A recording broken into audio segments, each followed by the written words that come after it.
Salut les amis et bienvenue dans cette nouvelle vidéo de Gojanda. Ici c'est Jacob Gomez, je suis formateur et développeur web. Dans cette nouvelle vidéo, nous allons parler ici des frameworks en CSS. Alors cette vidéo sera décomposée en trois parties. Voilà, nous aurons trois parties. Dans cette première partie, nous allons faire une petite intro. Dans les deux dernières parties, nous allons un peu tester les frameworks en fait. Alors, avant de dire c'est quoi un framework, quelle est son utilité et tout, on va essayer de voir un peu pourquoi utiliser un framework. Ok? Vous voyez un peu le contexte dans lequel ce système de framework est apparu. Vous voyez, la création d'une application, ce n'est pas une chose facile. Vous en convenez avec moi. Donc, créer une application, créer un site web, ce n'est pas une chose facile. Un site web, c'est un ensemble de plusieurs pages. Quand vous allez sur Facebook, par exemple, Facebook, il y a des milliers de pages. Donc, sur chaque page, il faudrait styliser les éléments. Donc, c'est-à-dire, si vous avez 1000 pages, donc il faudra appliquer du code CSS sur les 1000 pages. Cela peut être fastidieux parfois. Donc, en évoluant, il y aura un certain nombre de choses que vous allez apprendre. Vous allez apprendre à créer des composants, des choses que vous allez réutiliser plusieurs fois. Donc, il n'y a pas de souci. Donc, de façon simple, par exemple, pour cette page-là, si on devait finir tout le site, voici la page d'accueil. Donc, il y a encore des éléments à finir, hein. Il y a ici la liste des animes, la liste VioFerver, la liste OAV, calendrier. Donc, sur chaque page, on aura un style. Donc, tous ces styles-là, on aurait à les écrire ici. Voilà. À défaut de créer plusieurs styles CSS, on aura à les écrire ici. Donc là, déjà, de façon basique, nous sommes déjà à 300 lignes de code. Donc, si on devait affiner tout, on sera encore beaucoup plus loin. Le nombre de lignes de code, c'est pas ça le plus important. Mais juste que, voilà, pour créer des applications, c'est un peu fastidieux. Donc, les gens ont réfléchi. Bon, voilà, le développeur, voilà, que c'est quelqu'un qui n'aime pas trop se répéter. C'est quelqu'un qui veut quand même, voilà, aller très vite. Donc, ils se sont dit, OK, puisque le CSS, c'est un langage, donc pourquoi ne pas créer des outils qu'on va mettre à la disposition des développeurs afin que ces derniers voilà, puissent aller très, très rapidement. C'est-à-dire, s'ils veulent faire une navigation, par exemple, au lieu de créer le code eux-mêmes, on va tout simplement leur proposer quelque chose qui va leur permettre de faire une navigation très, très rapidement. S'ils veulent faire des sidebars ou bien des trucs comme ça, on va les proposer ici voilà, du code qui va les permettre d'aller beaucoup plus rapidement. On sait que les cartes, c'est les choses qui reviennent très souvent. Pourquoi ne pas les proposer ici du code qui va les permettre ici de réaliser les cartes là très très rapidement. Voilà, c'est comme ça que le concept de librairie d'abord, de librairie, le concept de voilà, de package, le concept de framework est né. Donc en gros, un framework c'est quoi? Un framework c'est tout simplement un outil. Voilà, un outil, je répète bien, c'est un outil. Voilà, un outil voilà, qui va accélérer le développement. Je me répète, le framework, c'est un outil. Voilà, c'est pas une boîte magique, c'est un outil qui va vous permettre de faciliter, qui va accélérer le développement des applications. Je répète encore, le framework, c'est un outil qui va ici accélérer le développement des applications. Globalement, cet outil vient avec beaucoup de choses. Typiquement, CSS, voilà, c'est un outil basé sur un langage. Donc, on a plusieurs frameworks. On a un framework au niveau du PHP, pour ceux qui font PHP. On a un framework au niveau de Kappa. Pour tous les langages, au fait, il y a des frameworks. Donc, pour le CSS aussi, il y a un framework. Pour le JavaScript, il y a des frameworks. Donc, comme je dis, ce sont des outils que les gens ont développés pour nous permettre d'aller vite, pour ne pas réinventer la roue. Donc, je répète, c'est un outil, c'est pas une boîte magique qu'il faut utiliser. C'est un outil qui va nous permettre ici d'accélérer le développement. Et cet outil vient globalement, généralement, avec pas mal de choses. Typiquement en CSS, pour le cas de CSS, ça viendra peut-être avec une navigation, ça viendra avec des composants pour gérer ici les boutons, pour gérer ici les cartes, pour gérer ici pas mal de choses. Donc, en gros, lorsque vous allez utiliser ici un framework, pour pouvoir faire un bouton, vous n'allez plus vous déranger. Vous allez utiliser ici voilà, les éléments que fournissent le framework pour créer un bouton beaucoup plus facilement. Par exemple, ici, pour créer un bouton, nous, on se... Si j'ai un truc ici pour le bouton, je ne sais plus trop. Hein. Bouton, c'est qui est sûr, je vais... Bon, BTN, j'aurai un bouton, probablement, je vais le nommer en BTN. OK. Pour faire un bouton, par exemple, voilà typiquement le code que nous on écrit. Donc, avec un framework, on n'aura pas besoin de s'embêter. Enfin, on n'aura pas à s'embêter pour écrire tout ça, typiquement. Surtout avec le framework Bootstrap, on va juste écrire deux lignes. On va juste faire, par exemple, ceci, BTN-primary. Donc, primary. En écrivant juste ceci, cela va nous faire voilà, dessiner ici un bouton. Bref, c'est ça.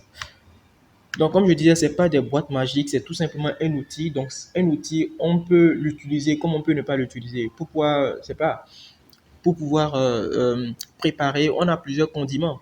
C'est pas parce que pour préparer, on a besoin de condiments qu'il faut mettre tous les trucs dans la sauce, au fait. Tous les condiments qu'on a payés dans la sauce. Donc, en fonction de ce qu'on veut, en fonction du résultat qu'on recherche, on va préférer utiliser un framework ou ne pas utiliser carrément un framework. Voilà. Alors ici, on a déjà parlé ici des frameworks, on va voir maintenant quelle est ici l'utilité des frameworks, dans quel cas on peut l'utiliser et dans quel cas on peut ne pas l'utiliser. Déjà, on va commencer déjà par voilà, les cas d'utilisation d'un framework. Alors, si vous êtes un développeur back-end, c'est quoi un développeur back-end? C'est un développeur qui, lui, qui n'aime pas trop le développeur, c'est quelqu'un qui n'aime pas trop tout ce qui est CSS. Donc, lui se concentre beaucoup plus sur ce qu'on a sur le côté traitement de données. Bon, on verra tout ce qui est traitement de données après avec PHP ou bien des trucs là. Donc, le développeur backend, c'est lui, le développeur qui n'aime pas trop tout ce qui est CSS et tout. Donc, pour ce développeur-là, lorsqu'il veut concevoir une application, puisqu'il n'a pas trop de compétences en CSS, il va beaucoup plus préférer utiliser ici des frameworks qui vont lui permettre de pouvoir mettre en place une structure CSS beaucoup plus propre et avoir une apparence quand même assez acceptable. Donc, dans ce genre de cas-là, pour ce genre de personnes, utiliser ici un framework, c'est un excellent choix. Le deuxième cas d'utilisation ici d'un framework CSS, c'est lorsque vous voulez faire ici un POC. Un POC, ça fait donc, j'oublie très souvent le sigle. Je vais le mettre ici en description. Si un POC, c'est lorsque, par exemple, votre patron vous demande de lui réaliser une petite application pour qu'on puisse montrer à un client. Par exemple, on veut réaliser l'application pour montrer à un client. Euh, donc, vous n'allez pas vous embêter à écrire tout le code. Si vous avez déjà une idée en tête, vous prenez ici le framework. Vous allez réaliser rapidement une petite structure et mettre tout le code logique dedans et le montrer à votre patron, par exemple.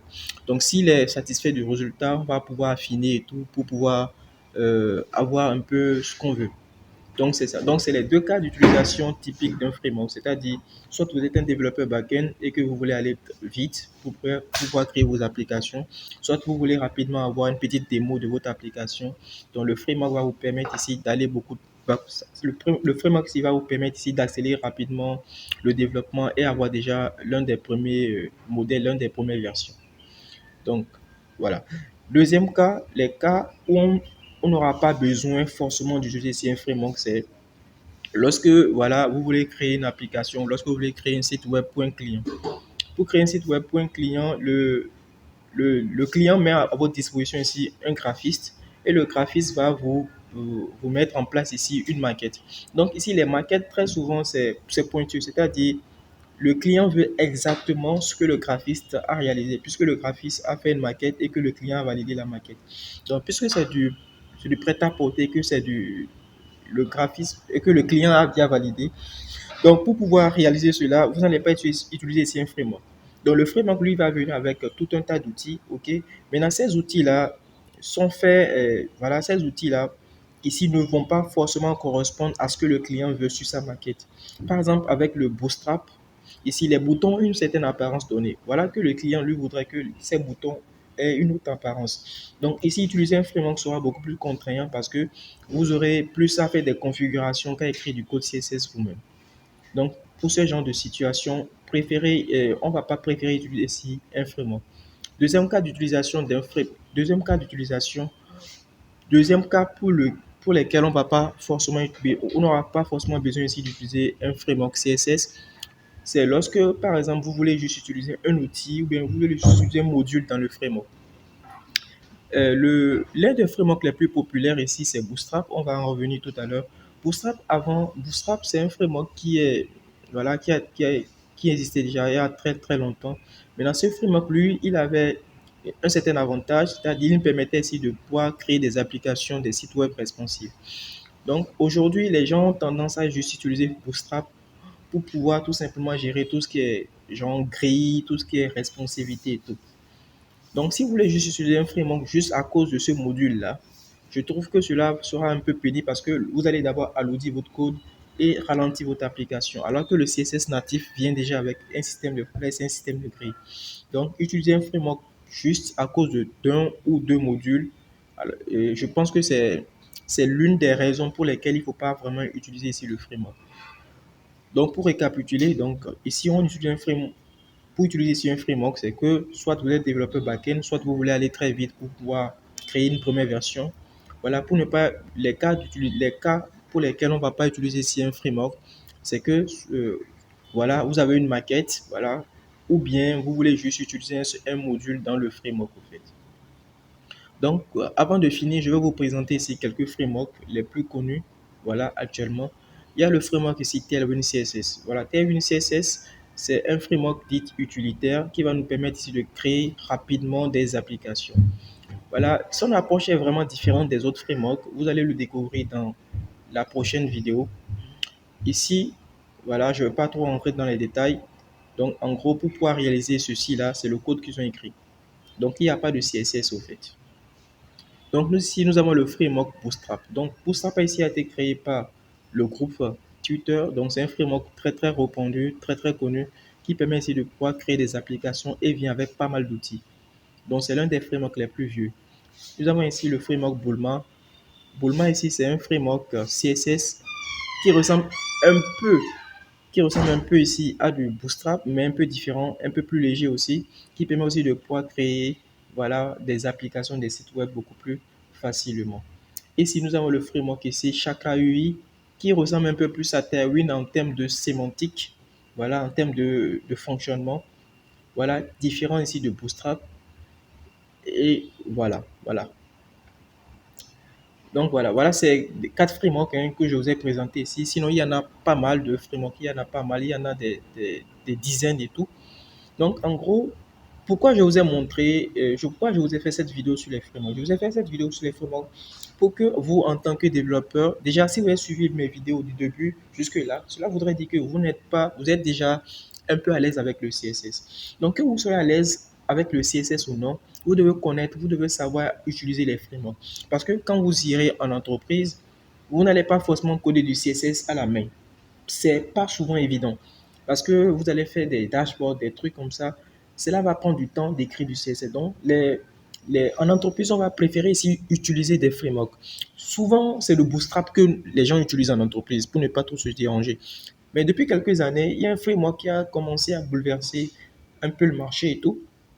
C'est le framework Tailwind CSS.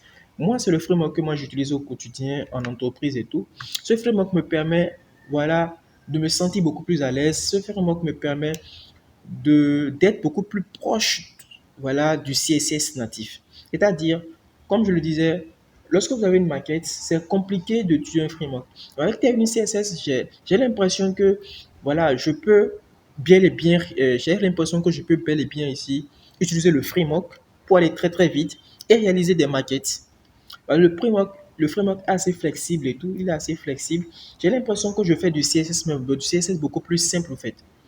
Donc voilà, donc, c'est l'un des deux frameworks. Déjà, d'ailleurs, c'est les deux frameworks qu'on va tester. On va commencer par le Bootstrap. Voilà. Le Bootstrap ici, c'est l'un des frameworks les plus connus. Voilà, il y a pas mal de documentation, tout, pas mal de communautés et tout. Si vous tapez dans Google, voilà, Navbar, Bootstrap, vous allez forcément trouver quelque chose. Et c'est aussi important de connaître les frameworks, comme je l'ai dit, parce qu'en entreprise, c'est ce qu'on va utiliser. Donc, combien de frameworks CSS il faut connaître, cela dépendra de vos objectifs, cela dépendra de ce que vous voulez, cela dépendra voilà, des objectifs que vous voulez attendre, que vous voulez atteindre. Cela dépendra aussi du boulot que vous faites. Ok, en entreprise, on peut être amené à utiliser deux frameworks parce que voilà, avec Bootstrap, cela va, avec Bootstrap, peut-être on a des templates et tout, ou bien avec Tailwind CSS pour pouvoir réaliser rapidement les maquettes. Au fait. Donc, les amis, c'est tout ce que je voulais vous dire dans cette vidéo. Donc, on va se retrouver dans les prochaines vidéos pour pouvoir tester deux de ces frameworks. On ne peut pas tout tester, on va tester deux de ces frameworks-là et voir un peu de quoi il en retourne. Donc, comme je le disais, le framework, ce n'est pas un outil magique, ce n'est pas de la magie, c'est tout simplement un ensemble d'outils packagés, compressés ensemble, qui va nous permettre ici de pouvoir voilà, réaliser des applications, réaliser des sites web beaucoup plus facilement. Alors, si vous avez aimé la vidéo, n'hésitez pas à la liker, n'hésitez pas à la partager Et sur ce, je vous dis à plus pour de très très nouvelles vidéos. Peace et paix sur vous les gars.